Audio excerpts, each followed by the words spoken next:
Hello and welcome to Bangladesh Today. I am Smita Prakash. Bangladesh celebrated its 43rd Independence Day in grand style last week. On 26th March 1971, the independence of Bangladesh was declared by the father of the nation, Bangabandhu Sheikh Mujibur Rahman, and the liberation war began. The people of the then East Pakistan took part in this war to liberate Bangladesh from Pakistan. Sheikh Mujibur Rahman declared secularism and socialism to be state principles. Independence for Bangladesh was achieved through an almost 9-month civil struggle against the Pakistani army and their local collaborators who were commonly known as Razakars. The Mukti Bahini or the freedom fighters, with the support from the Indian army, finally overpowered the Pakistan army on 16th December 1971. People of Bangladesh had realized that being part of Pakistan, which was created on the two-nation theory, there was not much possibility for the vibrant and inclusive culture of Bangladesh to thrive. The Bengali language was the most important medium of the cultural expression for the people of the then East Pakistan. The refusal of the central government in West Pakistan to give official status to Bengali became the tipping point of this struggle.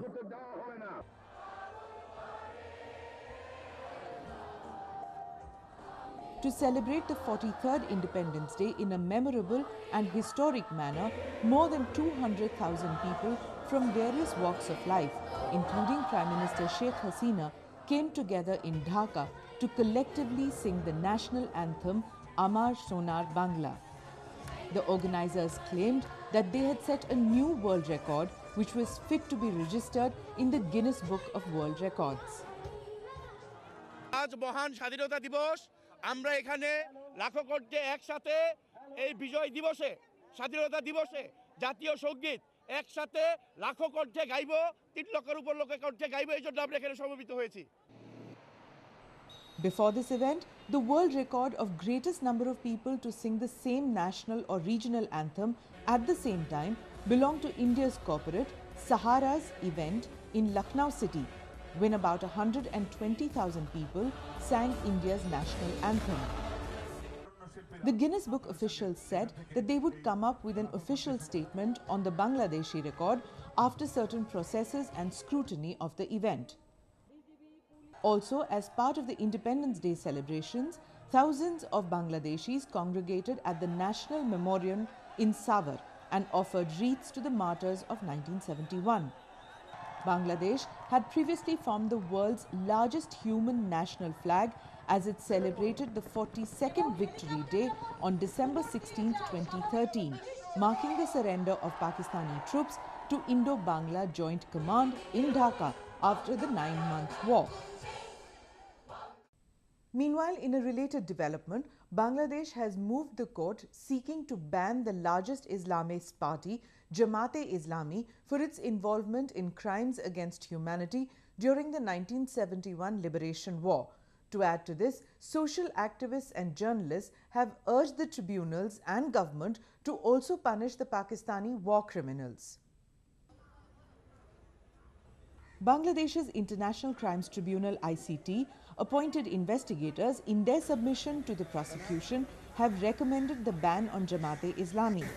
Motiur Rahman, investigating officer, handed over the 373-page report along with files of proof to Chief Prosecutor Ghulam Arif Tipu. The War Crimes Tribunal has in the past termed the Jamaat a criminal organization for its anti-national role during the Liberation War of 1971. Some of the sentenced by the tribunal included prominent Jamaat leaders like Ghulam Azam, Dilawar Hussain Saidi, Abdul Qadir Mullah and others. Many have been sentenced to death, with Mullah already having been hanged. This is the first time in this case we are planning, because we have found a lot of substances of bringing a charge of war crimes against Jamaat-e-Islam. So from that perspective, it is a unique case. And this is also going to be a unique case in the world for a different reason. That is an organization being tried for offenses not only as it stands alone, but also its all relevant organizations related to Jamaat-e-Islam will be tried along with that. Jamaat-e-Islam would, in this case, if we pursue the formal charge, would include Jamaat-e-Islam as it's the Majlis-e-Shura, that is their consultative council, the High Command, plus the student wing, which was known as Islami Chhatra Sangho in 1971. Now it is known as Islami Chhatra Shibir. There are peace committees formed in 1971 under the leadership of Jamaat-e-Islam.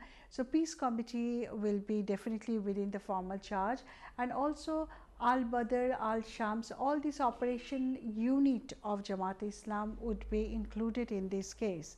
And more importantly, we will include its propaganda unit, Jamaat-e-Islam's propaganda unit in 1971, the newspaper Doinik Shangram. So we are actually having a lot more challenges ahead, because these units would have to be detailed for their charges within the formal charge. And of course we will be very cautious, because Nuremberg trial was tried long back, almost 65 years have gone. So we, standing in 2014, not only would take that as a precedence, but also would incorporate other jurisprudences that has been developed regarding trial of organization, not necessarily in the areas of genocide, crimes against humanity or war crimes, but in other areas, for example, trial of organizations for terrorism. So we will incorporate all those jurisprudence, and definitely would try to make adjustment with the 1973 Act under which this trial is going to take place. So prosecution is having a really tough time at this moment to scrutinize it very carefully, and then to come up with a formal charge as soon as possible. Prominent journalist and filmmaker Shahryar Kabir said the Islamist forces like Jamaat pose a major challenge before the present government. Well, the number one challenge of Sheikh Hasina's government, what we view, that is rise of Islamic militancy, terrorism in the name of Islam, that is being perpetrated by Jamaat-e-Islami, Hifazat-e-Islam, and backed by BNP, one of the largest political party of Bangladesh. Because of BNP, this Jamaat-e-Islami and Hifazat-e-Islam, as well as other, fundamentalist and extremist groups, became so violent, and we have seen their violence starting from February 2013. And we have seen the attacks on the religious minorities. There are, communal persecution, and there are, attack on free thinkers, attack on the, secular democratic political parties, as well as they have even attacked the state, identity of the state, that secular democratic views of Bangladesh. So it is a matter of great concern. Until and unless we ban this type of politics, the politics of Jamaat-e-Islami, that generate hate against other faith, that generate terrorism, that promotes terrorism, and that justify killing other people in the name of Islam. So this type of politics should be stopped and should be banned in Bangladesh, because we have created Bangladesh for a secular democracy, and we have seen this type of killing in 1971. 3 million people were being killed in the name of Islam, in the name of religion. We do not like to see any more killing in the name of Islam or in any religion. That's why we are asking government repeatedly that this type of politics should be banned in Bangladesh. The Jamaat-e-Islami has long been organizing violent protests to destabilize the democratically elected government of the Awami League. It has also often been linked to several larger terrorist organizations such as the Taliban, Harkat-ul-Jihad-e-Islami, Jamaat-ul-Mujahideen and the Al-Qaeda. Kabir also said that the War Crimes Tribunal should also try and prosecute war criminals from Pakistan. According to the Tripartite Act between Pakistan, India and Bangladesh, 195 Pakistani prisoner of wars were given clemency and they were not tried, because the Pakistani foreign minister, one of the signatories of that treaty, he said categorically before signing the treaty that if Bangladesh hand over those 195 prisoner of war to Pakistani authority, then Pakistan is going to try them. Unfortunately, till now, Pakistan didn't try any of the war criminals, alleged war criminals who were listed in the 195. But our view is very clear. It was a political decision. The treaty that signed in 1974 between three countries, so it was absolutely a political decision. It has nothing to do with the trial or the international legal system. Because according to our constitution, any treaty signed by Bangladesh to any other country, that should be ratified in our parliament. This tripartite agreement or treaty, whatever we say, it was never been ratified by our parliament, number one.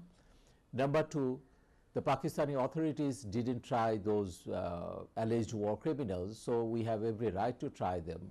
And number three, most important, according to the Vienna Convention, there is a principle of jus cogens. That means there are certain crimes no country, no government can pardon anywhere or any time. So according to the principles of jus cogens, Bangladesh can try perpetrators of genocide anytime, anywhere, and that is the international law.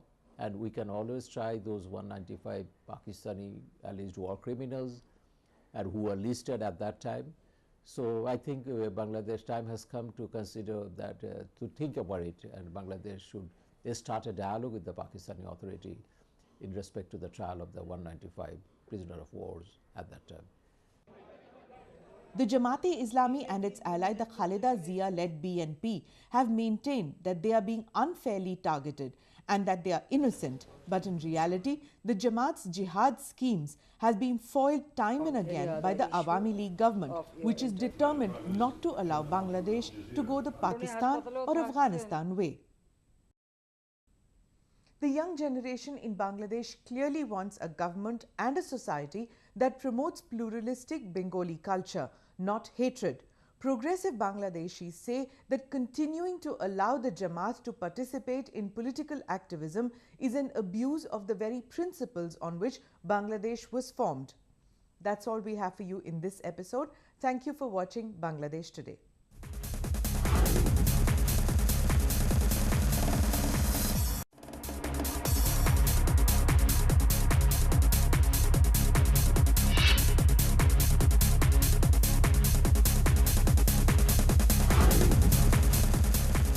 Hello and welcome to Bangladesh Today. I am Smita Prakash. Bangladesh celebrates East Pakistan took part in this war to liberate Bangladesh from Pakistan. Sheikh Mujibur Rahman declared secularism and socialism to be state principles. Independence for Bangladesh was achieved through an order 1971. People of Bangladesh had realized that being part of Pakistan, which was created on the two-nation theory, there was not much possibility for the vibrant and inclusive culture of Bangladesh to thrive. The Bengali language was the most celebrated its 43rd Independence Day in grand style last week. On 26th March 1971, the independence of Bangladesh was declared by the father of the nation, Bangabandhu Sheikh Mujibur Rahman, and the liberation war began. The people of the then almost 9-month civil struggle against the Pakistani army and their local collaborators, who were commonly known as Razakars. The Mukti Bahini, or the freedom fighters, with the support from the Indian army, finally overpowered the Pakistan army on 16th December